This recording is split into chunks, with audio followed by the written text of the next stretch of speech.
Do you have any of the following within 14 days? Fever, lagnat, cough or colds, chills, panginginig. Sir, saan po kumukuha ng result ng COVID-19 test? Dito po. Okay.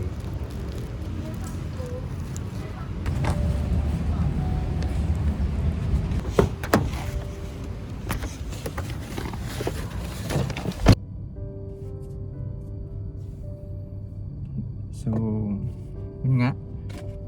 Nakuha na natin yung result. Hindi ko rin alam sasabihin ko eh. Pero ito na eh. Sa kasamaang palad, positive si Khaye.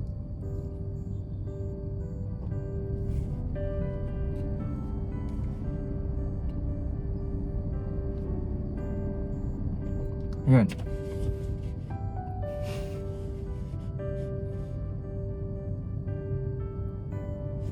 Ayan, positive siya sa COVID.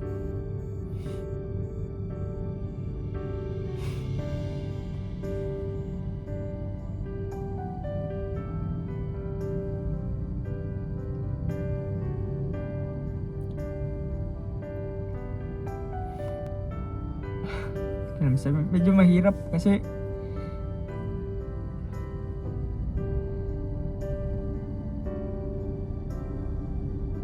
parang mahirap lang tanggapin na isa na sa pamilya mo ang makakaranas ng COVID. Tapos nag-aalala ka din, hindi lang para sa sarili mo kundi yung mga kasama niyo pa sa bahay.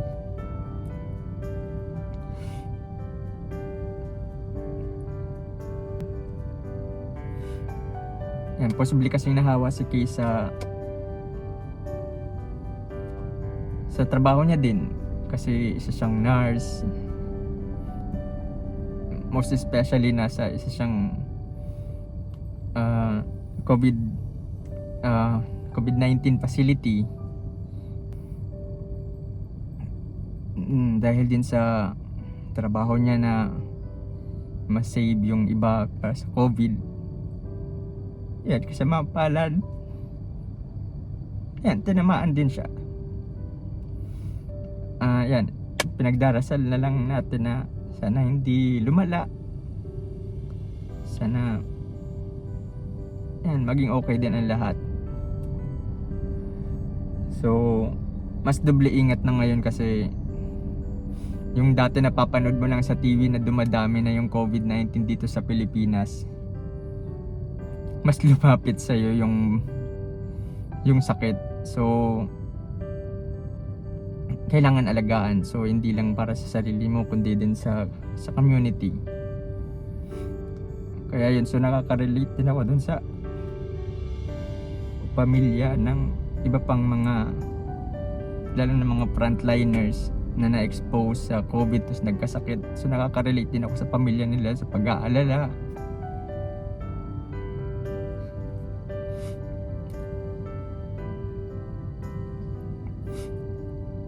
Yung hindi mo naman sila pwedeng pigilan na tumigil nila dahil katungkulan nila yun eh.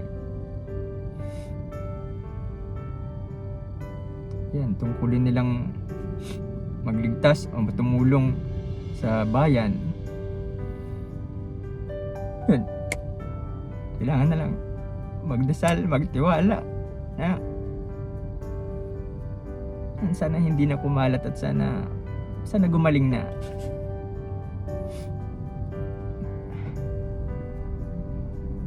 Ayun, hindi ko na alam ang sasabihin ko pa.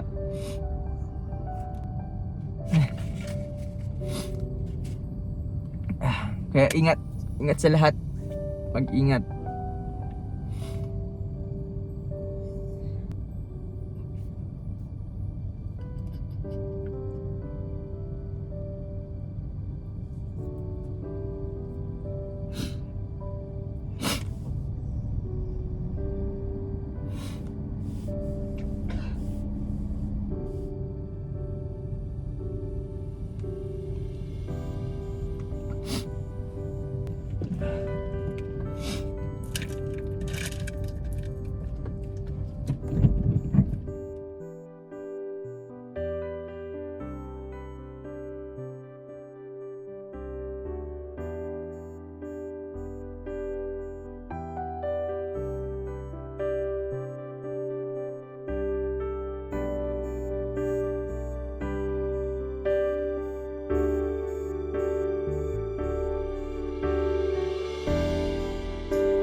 Bye-bye. O, tawag na lang. O.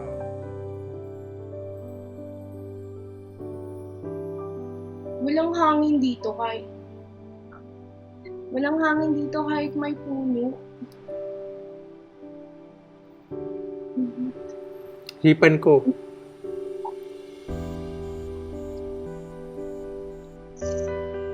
Ang corny mo.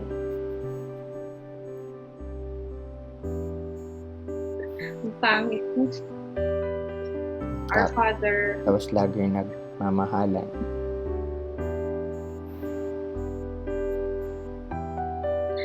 Our Father who art in heaven, hallowed be thy name. Thy kingdom come, thy will be done on earth as it is in heaven. Give this day our daily bread. Forgive us our sins,